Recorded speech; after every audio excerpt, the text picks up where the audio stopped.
skill of Maxwell Roth. He sought the footlights like a moth, his sense of timing never off until he opted to collaborate with a hooded reprobate. The blighter and assassin made a deadly double bill. Jokes, jokes, jokes, make 'em laugh until they choke. Fairly slay 'em in the aisles, maidens fair and princes charming.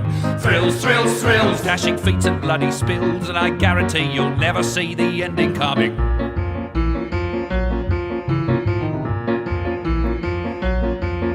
The curtain rose, the scene was set, they danced a murderous duet, and much deserving blood was let up to the scene wherein they disagreed on who should live and who should bleed, and Maxwell Rothy then received a very bad review. Jokes, jokes, jokes, and there's daggers and there's cloaks, but behind the scenes the leading players differ on the plot. Laugh, laugh, laugh at the dandy's new red scarf. Now 8 shows a week to Beelzebub is his eternal lot. Jokes, jokes, jokes, make 'em laugh until they choke. Fairly slay 'em in the aisles, maidens fair and princes charming. Thrills, thrills, thrills, dashing feats and bloody spills, and I guarantee you'll never see the ending coming. Hello everyone, it's an early morning. I am lighting some stuff up, getting ready for a good time. How are you? There's just something about this sound that's just satisfying. Don't you think? Don't you think? It's just, you know, we all need to light some stuff up occasionally, and I am no exception. What can I say? I'm a gangster like that. So, how are you? How are you all doing? Sorry, I had to. I usually light up a candle right before a show. I was like, why not just pretend like I'm smoking something? Like, you know, a little Post Malone action right before the podcast. Make everything work. Make everything work out really well. Yeah, for those of you who are interested, that was called Jokes, Jokes, Jokes. It's from the Assassin's Creed Syndicate original motion picture, game soundtrack. It's 10 out of 10 IGN. Fantastic. I enjoy it. Yes, wet hair. It is the best. It is the best. I got up early this morning, started working on some stuff for school, and then like half an hour ago realized that I had a podcast to do and probably shouldn't be gross. So I frantically took a shower and then lit one up. So that's what happened. That's why we're here. How is everyone doing? How's everyone doing? I'm on roll call. Roll call in the chat. I want to hear. While you do that, I'll kind of briefly explain what I've been playing. Of course, those of you who didn't see the show yesterday, the Luke show, we've been out of the kind of swing of things recently. I previously was going to come back and be doing, weekly podcasts all through January, but things kept getting in the way. Things kept kind of conflicting with it, and I got a new job, which I'll be starting on the 11th, and so that will help restructure things, get it a little better. And I do want to clarify something. That job, I will technically be working for Sony, sort of. I'll be a Sony rep that works with the Best Buy store. So it's just, yeah, it's going to be an interesting thing. But don't worry, I still can. I actually asked about this specifically. I still have full license to be objective. If Sony does something stupid, I can call them out. If they do something I don't like, I can talk about that. I don't have to be weirdly biased towards Sony. I'm not like a full-on employee of PlayStation. I'm still technically an independent party. So I just want to clarify that because some people had questions about it. So don't worry, I can still remain objective. I just am going to be making a lot of money from Sony for unrelated stuff, unrelated to gaming specifically. But with that said, now we're back. Now we can push it. I got a new home network set up with probably speeds that are complete overkill for what I need, and I'm very excited. It's working well so far.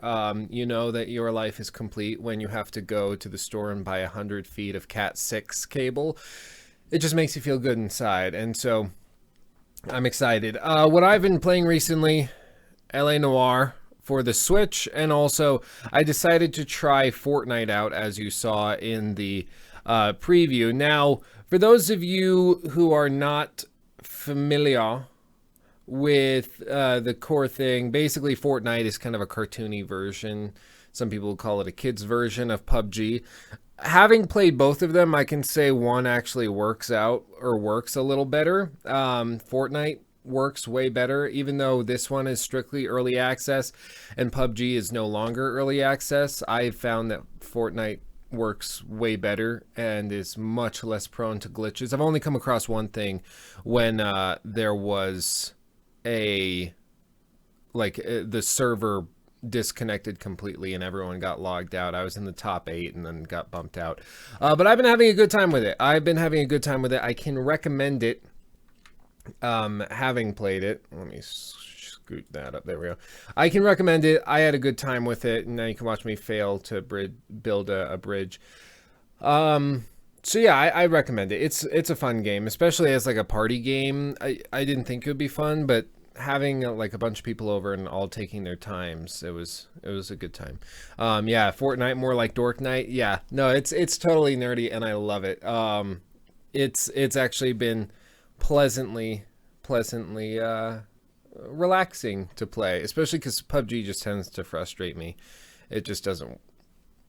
I'm not sold on that game. But I've been doing that. L.A. Noire on the Switch. In docked mode, it looks real bad. Pop-in is like just so bad I can't even explain it. But in portable mode, it actually runs really, really well. It actually, as I throw it, I've been impressed by it. It looks really good. It's so weird because I remember playing the game on the 360 and like sitting down on the big couch and having to plug in the original game came on like 4 discs, if I remember correctly. And so you'd open it up, and as you go through the game, you'd have to swap the discs out. And, you know, it's mainly because they're storing hours and hours and hours and hours of video footage that they then map onto these mesh heads to make it look like they're actually talking. And it sort of works, but at the time it was amazing. It was phenomenal.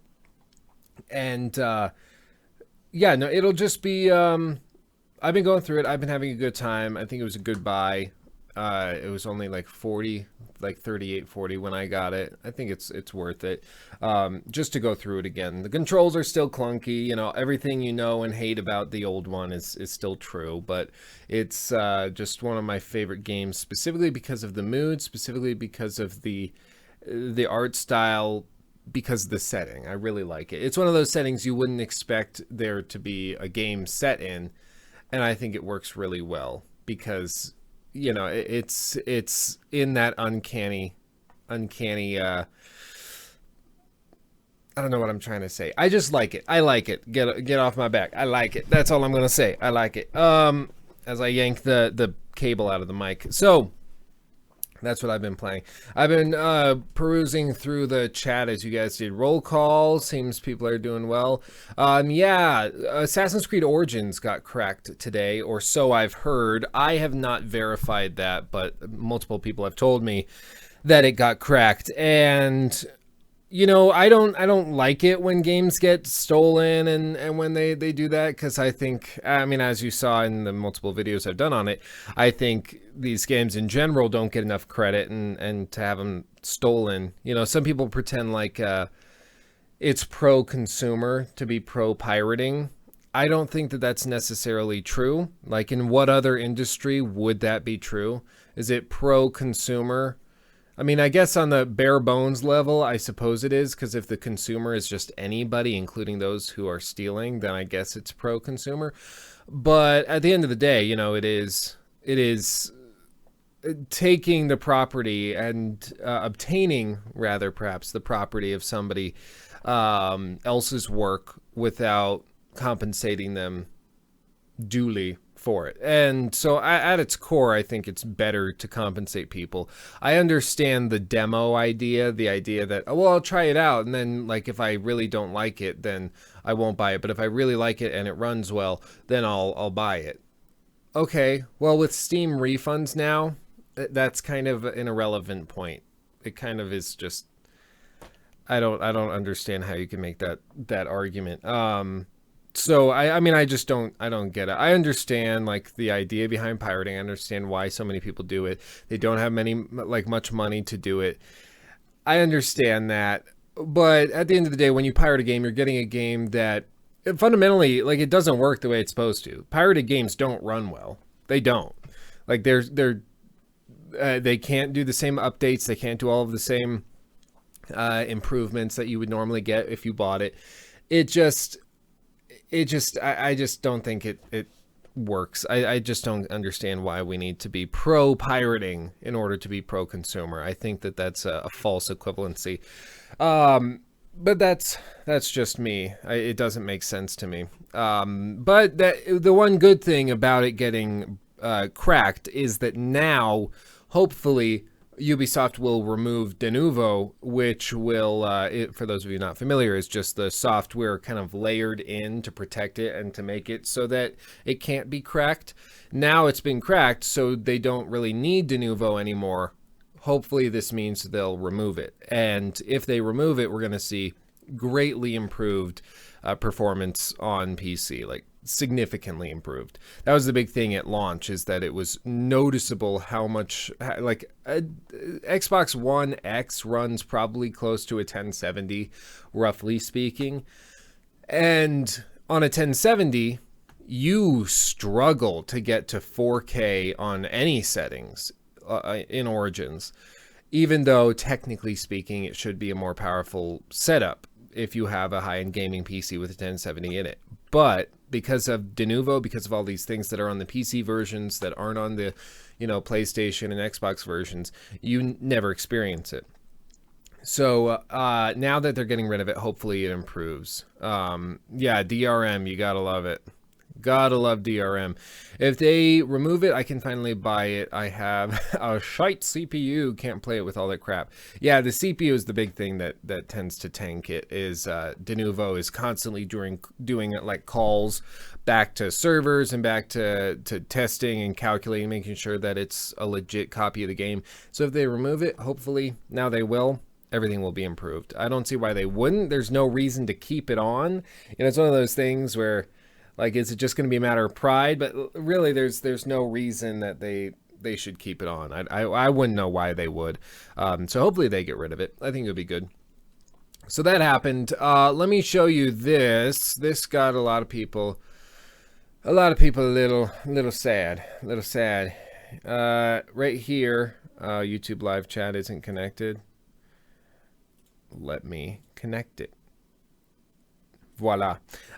So Red Dead Redemption 2 release date was updated for the PS4 and Xbox One. It's confirmed that RDR2 will launch on Xbox One and PS4 on October 26th. The announcement was made on the official Rockstar Games blog, where the company apologized for the delay. The game was originally due out for spring of 2018, following an earlier delay from fall of 2017. According to Rockstar, this new delay affords the studio extra time to improve the game. So, I mean, as I said, no one's, like, who's surprised by this? Really? Like, who's shocked that this happened? I'm not. I don't think anybody who understands what Rockstar is and what they do was surprised by this. They've delayed consistently pretty much every game they've released over the last few years. Basically just because they need to polish, because they need to get rid of bugs, because they need to do all of that stuff. And I think that's okay. I'd rather them delay it by, 6 months and polish the crap out of the game so it's so good that everybody loves it the second they open it up and play it, rather than they, just rush things out and we get the game instantly. I just don't think it's it makes sense to rush it out. I mean, just look at this. Look at that. This is from a cutscene. Look at the snow that's being kicked up by the horse. Look at that. Look at the mane. This is just insane. There's snow that's collected on their shoulders. Like, they just do such a good job. It's kind of hard to quantify. And this is what the game will look like when we get it. Like, this is what it will look like. They don't do this cut it and change it out. I mean, it's just so good. It's just so good. I can't wait. I am ready. I'm buckled in. I was born to play this. I am excited. So it's pushed back to the fall. My guess is that will be it, because this is the third delay. So usually Rockstar games, the third delay is the one when we actually get it. And who knows if it's intentional? Maybe it is, maybe it isn't. I mean, they're basically delaying it by a year at the end of the day. They've pushed it back by a year. That probably was something they foresaw. That was probably something that they knew was going to happen. And so I can kind of understand why some people are a little skeptical of this. But if anything, it just means we have to wait a little bit longer for what will inevitably be one of the best games of the year, if not the best game of the year, because Rockstar just knows what they're doing. They know what they're doing. And more than anything, they know how to control hype, which is something you cannot say about many others. Hype is one of the untold monsters of the industry that is incredibly difficult to maintain and to control, and they seem to be doing a fine job of it. And you got to give them applause for that, because many other companies, we were talking about this yesterday. Yeah. Oh, Luke loves horses. Equus. Yes. Go watch the Luke show from yesterday. If you don't know what Equus is, go watch it. It's an experience, but go watch it. You'll be happy you did. Yeah. I mean, I think it's just hype is such a dangerous thing.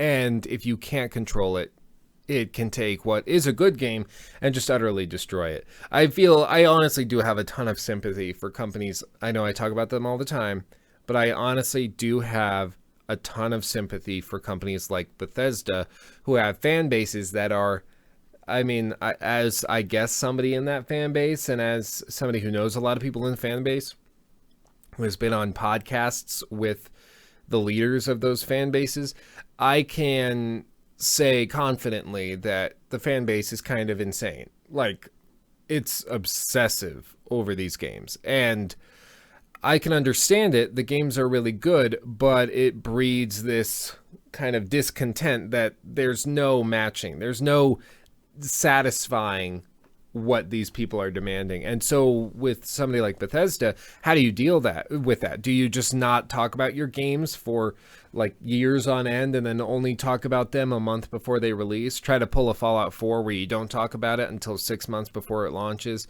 Or I guess it was only like 4 or 5 months. And then, you just drop it instantly and let the speculation run rampant in that time? Or do you do what like Rockstar does and announce it a year and a half, 2 years before launch, and then just slowly trickle out information? Maybe that's a better way of doing it. It's really hard to figure out what's the best alternative, because some people would say announcing it early and then slowly dragging it out would kill the hype. I mean, obviously that's not true of Cyberpunk 2077. That game's been announced and been out way longer than any of these other games we've been talking about. That was announced, 4 years ago, 4.5 years ago. And people are still ecstatic about it. But it wasn't because they've been excited about it this entire time. It's because, it was just there. And then The Witcher 3 came out, and then they looked back and were like, oh, that's from the same company? I'm excited for that. I'm excited. Let's do it. I'm just, I'll stop talking about that. Milos Kowalski. Milos. I remember I had trouble pronouncing your name before, and I keep having trouble with. I'm sorry, Kowalski. Is Andromeda worth it now? I think I actually, me and my roommate, we tried out the Mass Effect Andromeda newest patched version. We tried it again yesterday, and it's just not very good. There's a reason they abandoned it. It was just never going to be a phenomenal game. And EA understood that there was no real saving it. They could have poured as much time and money as they wanted into it, but at the end of the day, the issue was a pipeline issue. It was a development issue where the tools to make the game were not developed and were not provided. So Dragon Age Inquisition, for instance, was developed on the same engine. A lot of people blame the engine for the issues that Andromeda had. I don't think that's fair because Dragon Age Inquisition came out on the same engine, seemed to be doing just fine. But, you know, Andromeda comes out and it's a total train wreck. And the lip syncing and the facial animations, everything is completely different and way worse than it was in Inquisition. What happened? The development times kind of overlapped. So, like, what are we doing? Why couldn't that work? Apparently, it was just because there was miscommunication in the studio. They weren't sharing the tools.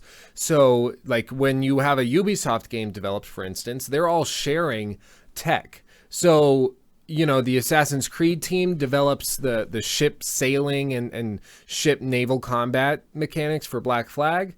And then another team takes it, evolves it to make Skull and Bones, or whatever they're calling that new game that's dedicated to the naval combat. And then, you know, the Assassin's Creed team for Origins comes back and says, hey, we want a sequence where we're sailing a boat and have some naval combat. Can we borrow some of that tech? And they say, sure, well, we're all on the same team. Here's the code, here's the whatever system. And because they all work together in the same engines, they just work. That apparently was not going on at BioWare. There just was not. They had to start from scratch. They weren't supported. They weren't given the proper tools in order to accomplish what they needed to accomplish. And as a result, you ended up with a game that was an utter train wreck. And really the only way to fix it, I think, would have been to start from scratch. They understood it, and so they basically abandoned it. They just pushed it out, said, we'll get as much money as we can from it, and hope that Anthem sells well. And that not just it sells well, but hope that people play Anthem. The head of Anthem recently said that he hopes that it's a 10-year experience. Doesn't sound that great to me.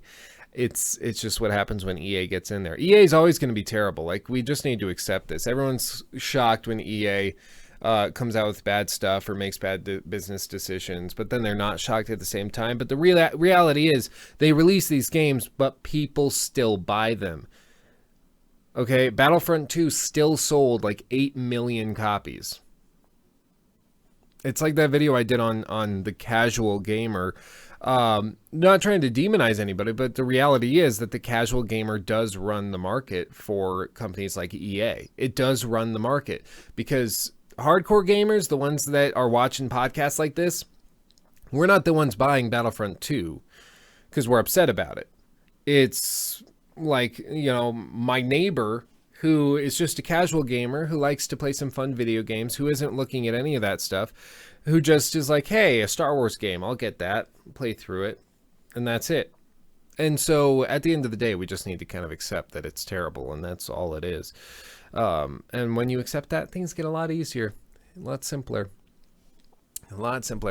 Speaking of simpler, I don't know, that's not a real transition. Tomorrow is the Super Bowl here in the United States of America. It is, of course, the New England Patriots versus the Philadelphia Eagles, and some people are really excited about it. I'm kind of indifferent. I said, you know, people asked me yesterday on the Luke show, once again, you should watch it, which team I thought was going to win, which team I was going to be rooting for. As always, I like winners, and the Patriots are clearly winners. And so I kind of root for the winners because I like supporting winners because they were winners. But you know, people get upset at that because they want you to root for the underdog. They want you to root for the non-Patriots. I just don't understand it. But the Super Bowl, I'm just like, the more people get upset at the Patriots for being so good, the more I like them. So I'm just going to root for them. I'm not from the East Coast. I really have no dog in the fight. I really don't care who wins. But if the Patriots win, I'm going to be like, ha, told you. But Madden 18 predicted that the Eagles would win, actually, by a significant margin. So, well, there's that. There's that. I don't know. Let me look up the, like, how often it gets it right. Madden predictions, or Super Bowl predictions. Super Bowl prediction history. Okay, is this history of the Madden prediction? Is this what I need? Okay, yeah, this is what I want. Okay, look at this. Okay, so 9 out of 12. Those are pretty good odds, and that's how many times the Madden NFL prediction correctly picked the winner of the past 12 Super Bowls.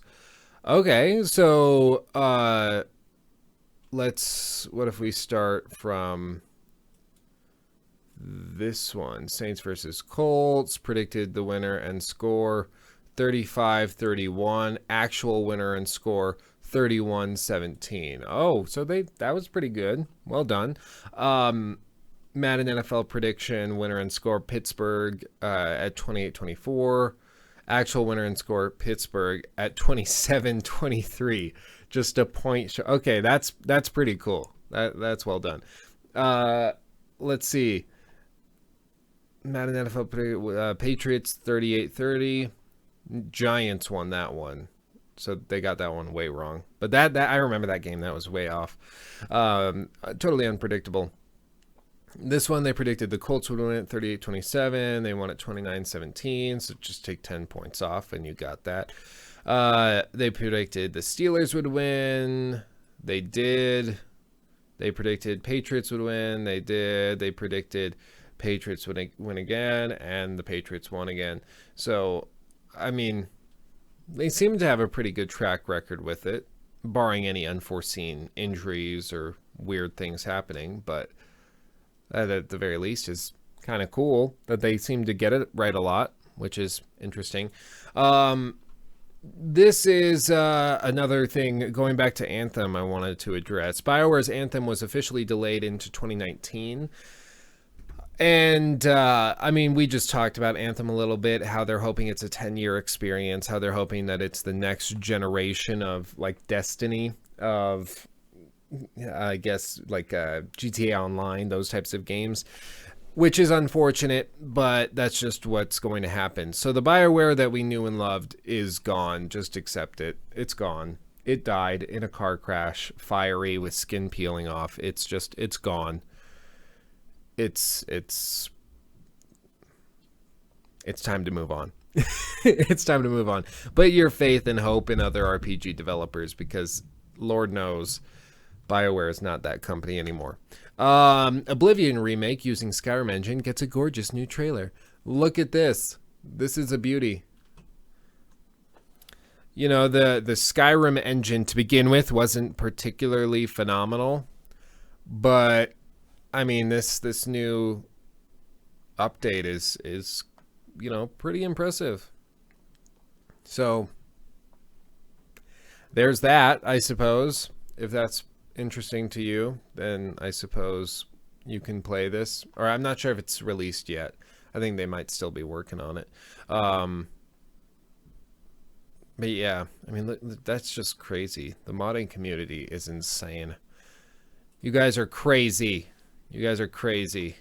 This one also was a surprise to me. Far Cry 3 Classic Edition was announced, and I can't play the full video, otherwise Ubisoft will strike it. But as you can see, it's basically just Far Cry 3, and it comes in like the season pass for Far Cry 5, I believe. Yeah. And so that's interesting. They just kind of bundle it if you buy the season pass. So if you were going to pre-order it or get the season pass for Far Cry 5, you can play through that again. Kind of similar to what the Fractured But Whole did, where they just threw in the Stick of Truth for free because they're like, hey, like, just take it. Why not? So that's interesting. Take that if you want. Yeah, slightly updated. Still doesn't look new. Still doesn't look fantastic, but it's still a little better, which is still something. Yeah, and Far Cry 3 is really good. I mean, I thought the whole, yeah, no spoilers. There's a story shift in the middle that I wasn't expecting, and I still to this day don't know if I love it or not. It's not like it's not a twist or anything. It's just like a transition and kind of a shift of focus, and I'm not sure if I liked that, but we'll see. And then lastly, let's look at this. Ps4 sales have fallen compared with last year. Now they've shipped about 75 million units, which is fantastic. But this little chart is the one we're looking at. So PS4 hardware, this kind of breaks down Sony's sales of general things. So you can look at, smartphones, cameras, TVs, and actual PS4 hardware. And if we look at these things, so smartphones, their fiscal year has dropped. Digital cameras, it's risen. They've actually improved year over year. TVs, they've grown, which is good. And so, I mean, they seem to be doing, I'm looking at the February FCT. I'm looking at this one. So, I mean, overall, the business is doing well, but the big difference is that under PlayStation 4 hardware, Q to Q, we're looking at like Q1, 3.5 to 3.3. So last year, it was better. Q2, they made some progress, so they balanced that out. So they actually were meeting their same goals, but they dropped almost 1 million units in Q3. And that's a little worrisome, but when you compare it to how I don't see the chart here, but there was a chart that was going around showing how the individual PS2, how the PS3 and those consoles graphed out and how they compared this time 5, 6, however many years into their life cycle. And right about at this time is when you start to see the sales drop off. And then about 1.5 years later, they tend to introduce the next generation. The fact we still haven't heard any rumors about a next gen PlayStation or Xbox, credible rumors, is suggesting to me it'll probably be a few years before we see anything significant. But of course, there were leaks saying that there's going to be a new Elite controller. There were leaks saying that the PS5 was going to be coming at 2019. It's really hard to say. I think they need it. I think it could be good to just upgrade everything. But we could end up with a Last of Us situation on the PS4 where you get the Last of Us built for the PS4 and then they come out with a remastered version 6 months later on the PS5 or just the PlayStation, as I think they're going to call it. And then they're going, oh, I have something plugged in apparently. And then it's going to look just so stupid good. Everyone's going to be amazed. Yeah, the PS3 Boomerang controller. Gotta love that one. I did want to answer this question. Yes, Kowalski. Yeah, when is the podcast? It's going to be available on iTunes and other audio services. I'm still trying to get that figured out. It's really tough, actually, just because of the way that they structure it. So with iTunes, for instance, you have to go through a rigorous appeal process where you have to apply and you have to hope that they accept you. Watch me fall off this cliff. Yeah. You have to go through a lot of hassle to make it work. And I'm trying to go through that, but they don't make it easy. For Spotify, that's the one I'd really like to get on. That one is a little tougher just because it's really just a crapshoot. That's the best way I can describe it. It's really up in the air because sometimes you'll apply and within a couple days you'll hear back from them and they'll be like, hey, yeah, no, you're on, just post on this portal and anybody with Spotify can download the show and can watch and listen. But I've not had that experience, and I heard one person say they had to wait 4 months before they heard anything. Yeah, it's confusing, but yeah, Kowalski, if you've got tips or if you've got a special or way faster way of getting on iTunes, hop on the Discord. Let me know. I would love that. So let me know your magic tricks. It might just be that I'm doing it way wrong and I'm delaying it, making it way more difficult. But yeah, if we could get on iTunes and Spotify, then we cover kind of the Android side, we cover the Apple side. I'd be happy with that. Spotify, SoundCloud is just tough because then we have to pay monthly fees and it gets messy. But yeah. Let's see. Neat asks, I missed some of your past streams, so I don't know if you've talked about it, but what are your thoughts on GeForce Now? Do you think that that could be the future of gaming? Neat's wife.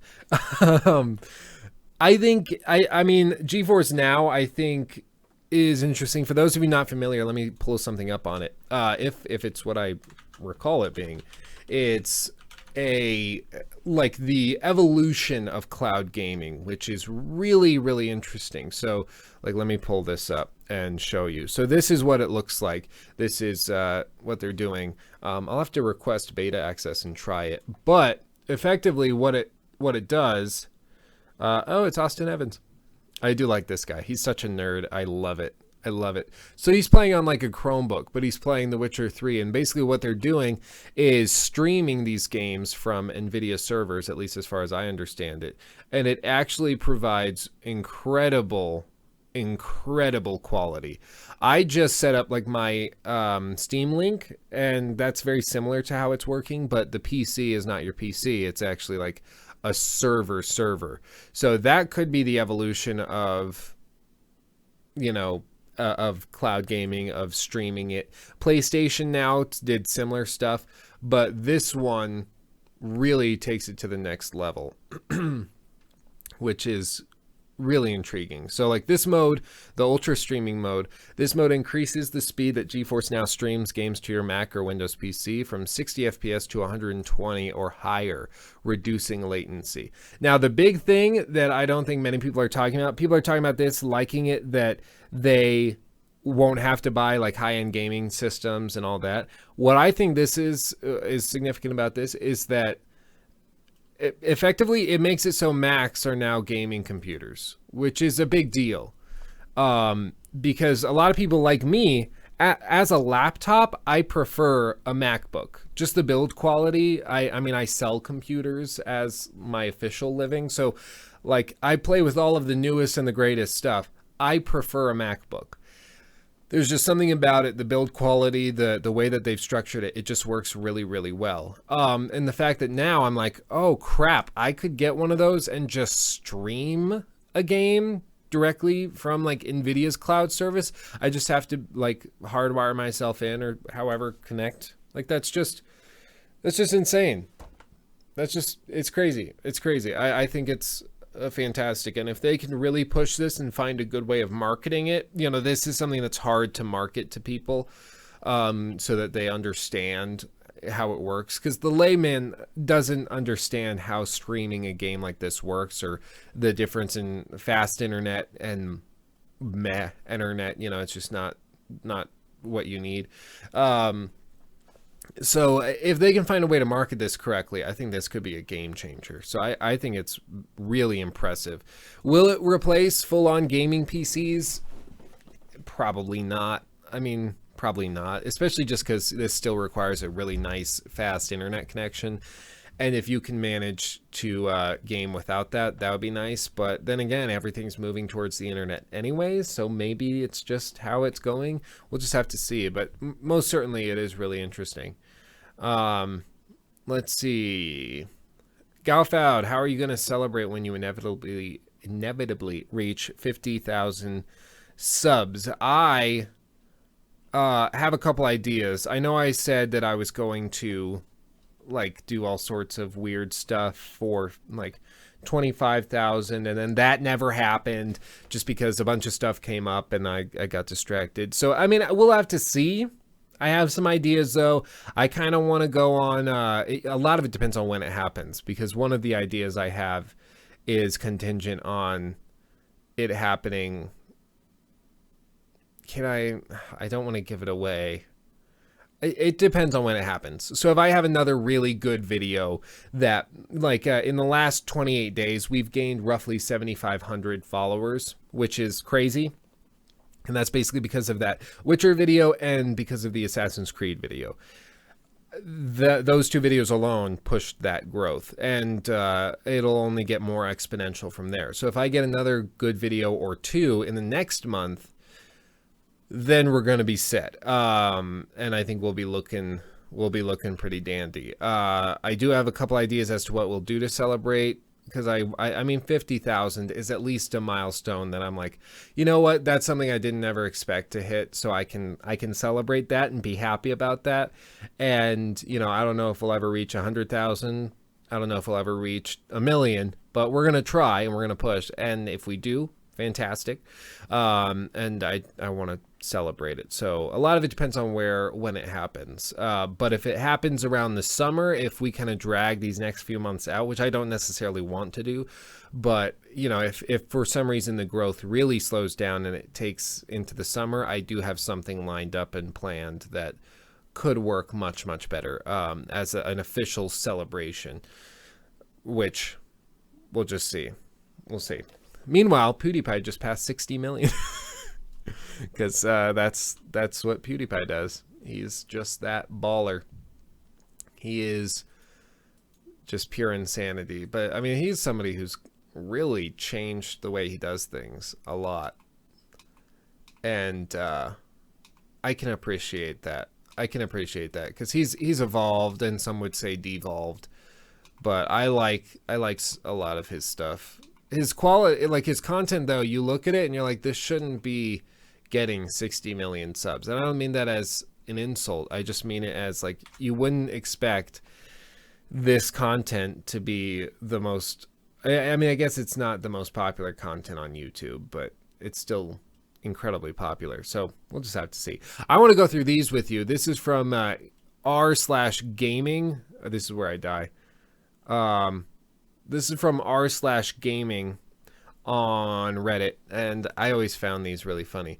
So this is from The Witcher 3. Girl you like, her sister, her ex, her dad, her mom, and you. If you haven't played The Witcher 3, you won't quite get it. But yeah, no, it's quite spot on. I appreciate that. I appreciate that immensely. This one, from NES to Switch, 28 years later, still have my Mad Magazine skateboard. That's frightening. That's frightening.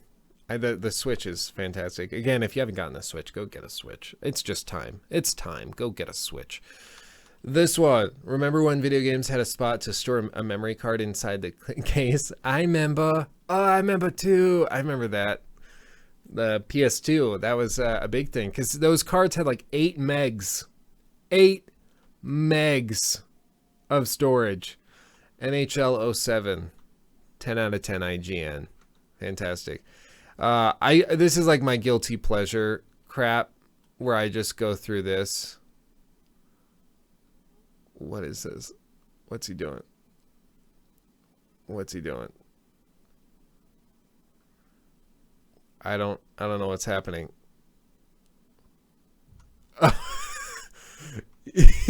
He's like, get on the explosion. Get on the bomb, on the mine. That's how you're going to finish yourself off. That's funny. Okay. Oh, this is actually stolen. I've seen this one before. General Riposti. That's funny. Yeah, no, I've seen this before. But that's pretty spot on with Assassin's Creed. And PUBG philosophy. I was sniped by a man named blank snipers. I asked him to explain this hypocrisy. So he said, he who snipes snipers runs the risk of becoming a sniper himself. If you gaze into the scope gazes back. Did not expect this level of philosophy in this video game. That's pretty good. I like that. I like that. What is this? Hammer away, good sir. No way this is going to work. No way this is going to do anything. Wow. He just sunk a boat by hitting it with a hammer. That's awesome. That's hilarious. Okay, well done. Well done. Never too old for gaming. N64 to Switch. That's great. I like that. I like that a lot. That's good. That's adorable. Ooh, didn't know where that one came from. Not too shabby. Shopping mall in China offers husband storage pods where wives and girlfriends can leave their partners while they shop. Each pod is equipped with a TV, a gaming console, and a leather massage chair. Why don't we have that in this country? Where is it? That's amazing.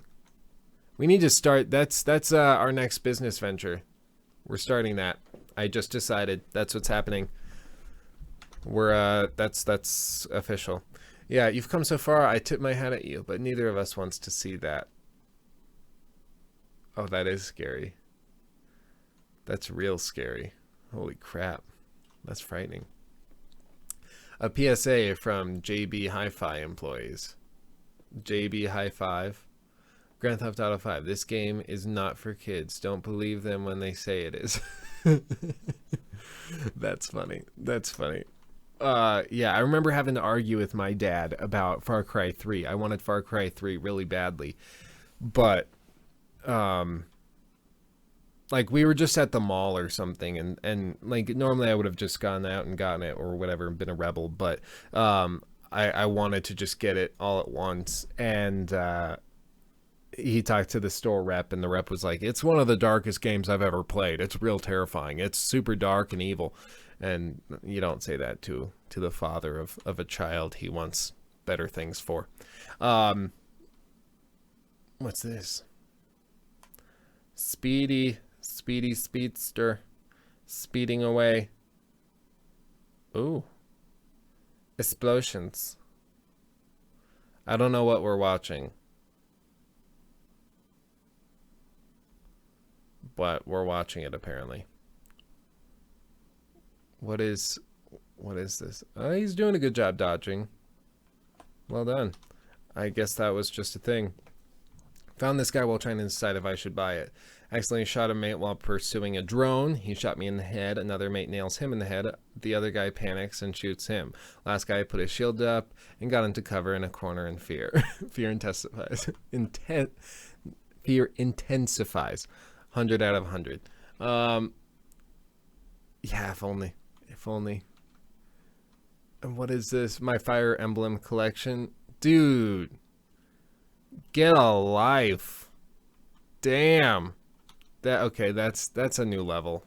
And then we're back at the beginning. Okay, so we ran through those. I just enjoy those. I enjoy those. Hopefully you enjoyed those too. If you were just listening, I'm sorry you missed out on some amazing pictures and memes. Meme-tastic memes. But that's that. Oh, and you have to see this. Let me show you my new desktop background. I did not make it, but it is fantastic, and I highly recommend it. Let me show you, because I want to share this part of my life. Visu. This one. This is it. It's Joel and Ellie. Like, I love it just so much. I love it. Look at it. I don't know. I put it on my iPad as well. It's my new favorite little picture. I'm a fan. I'm a big fan. So 10 out of 10 IGN. If you want to find it, it's called like the label I got it off some like wallpaper website, like, you know, those websites that kind of put a bunch of wallpapers together. But if like Francisco Vasquez, The Last of Us Art Station. If you Google that, you could probably find it. PlayStation CEO stepped down. When did that happen? Watch me get shot. Watch me get shot here in a second. Let's see. PlayStation. Right here. I don't know what I was expecting to happen. PlayStation CEO. Oh, the guy that stepped down like last year? Or is this the replacement for the guy who stepped down last year? This is what I'm looking at. That's the president and CEO of Sony Interactive Entertainment, John Codera, replacing Andrew House, who stepped down in October 2017. Replacing Andrew House, serve until House will serve as chairman until the end of 2017. House replaced this guy. So he's currently the CEO. The other guy stepped down last year, like in October. Okay, so that already happened, I think, unless there's something else I'm missing. But yeah, I think that already happened. I think that's something that happened a little while ago. So yeah, you know what time it is, guys? Do you know? Do you know the way? Do you know the way? The way is Ebola. It is time for the final flush. Go ahead. I'm gonna pause the chat here. Right there. Go ahead and put in your funny statements, your hilarities, everything that is fantastic. Put it in the chat. You're going to try to make me crack up while reading through it. That's the game that we play. That's what we do. And at that point, we will read through them. If I crack up, I lose. If I don't, then you wait. If I crack up, I lose and you win. If I don't crack up, I win and you lose. That's it. That's what we're saying. Let's see. Where would it go? Where did it go? I'm checking the Discord for suggestions for the Final Flush celebration, because that's what we do. And that's what we do. That's what we do. So put those comments in the chat while I pull this up, and then we can make it happen. Make it happen. So Final Flush suggestions. Let's see. Oh, BitConnect. Gotta love that. The tough thing with a lot of these is a lot of these get copyright claimed, which is unfortunate. But it's something that happens very frequently. And fixing that is a nightmare. Okay. Yeah, I found the one we'll do. I found it. Don't worry. I found it. Okay. You know what time it is. It's time for the final flush. Here we go. Oh, I scrolled down too late. Okay. Here we go. I'm just not even gonna. Okay, yeah, I will time it because we're gonna do this right. Okay, I have the clock, the stopwatch, and go. Is it going? Yes. Okay. I want a remake SOCOM 2. Make me buy a PS4 on the spot. Blah blah blah. What is Ken's favorite state to take Barbie? Kentucky. That's good. I once swallowed 2 pieces of string, and when I pooped them out, they were tied together. I had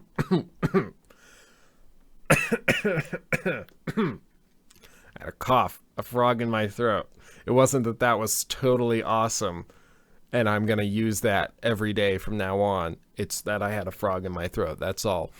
That well done, Galfoud. That was good. ICUP. Yes, you do. Jesus Christ fed 2,000 people with 5 loaves of bread and 2 fish, but Adolf Hitler made 6 million Jews toast. Oh, that he did. Let me add the 90s up for you. 90 plus 91 plus 92 plus 93 plus 94 plus 95 plus 96 plus 97 plus 98 plus 99 equals 945. Well done. Excuse me. You know that thing when you inhale your own throat? It's terrible. I'm just worried you're forgetting something about something. You know what? Luke, I am your father. JK. How do Ethiopians celebrate their kid's first birthday? By putting flowers on their grave. Oh, that's depressing.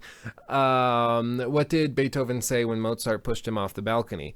Ow, I think the Baroque. Oh, yeah, that's good. Ow, I think I Baroque my Bach. You want to say back, but it's Bach. Ow, I think I Baroque my Bach. I like that. Russia. 32T me out. Daddy, I suppose. Did you know the only measuring unit allowed in North Korea is the Supreme Leader? That's good. Ugandan Knuckles is a dead meme. I'm sorry. How many feminists does it take to change a light bulb? Don't be stupid. Feminists can't change anything. So after seeing the Tom Brady massage special, I guess we all know why he prefers his balls deflated before he handles them. Oh, topical humor. I like it. Someone once told me I have the map awareness of Christopher Columbus while playing Fortnite. That's good. I like that. Let's see. FML Luke backwards is Iku. I will win one of these days. Far Cry 3 is a dark game. England may not have a kidney bank, but it does have a liver pool. You miss Cernando because he is your favorite YouTuber. Hitler said, Jews, today half of you is going home. Heinz gets a chainsaw. Heinz gets it. Oh, my friend saying Merry Hanukkah to you for my birthday. Merry Hanukkah to you for my birthday. Just found the worst page in the entire dictionary. What I saw was disgraceful, disgusting, dishonest, and disingenuous. Oh, that's good. That's good. I like that. Well done. Well done. I think probably the official winner. I think the official winner was probably Galfoud. I think I wasn't ready for that. I think that one probably is the winner. Well done, Galfoud. And to celebrate, we can only do one thing. And that, of course, is the one thing that in life we can always rely on to quell or quench our thirst for humanity, for respect, for dignity, for love, for emotion. The one and only.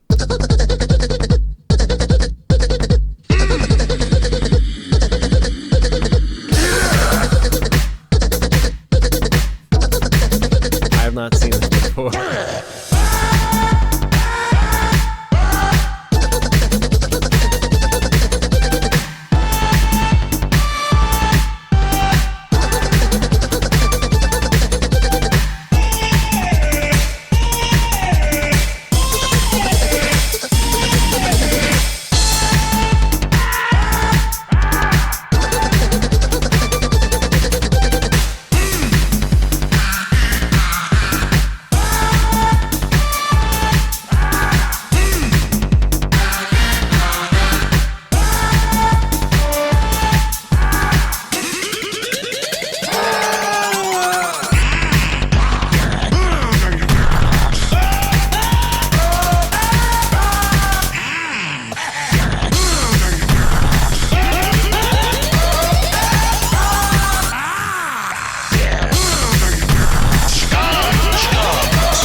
Placeboing. Go give him a sub.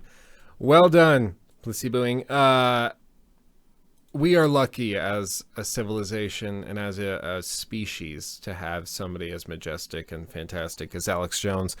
There really is no one who compares to him. He is the one, the only, the almighty savior of humanity, Alex Jones. Thank you all for coming out. We had a great show today. I appreciate every single one of you for coming out and watching. Again, Kowalski, if you can send me the tech or the tricks you have for the Spotify submission, let me know. Shoot me that. I'd love to hear it.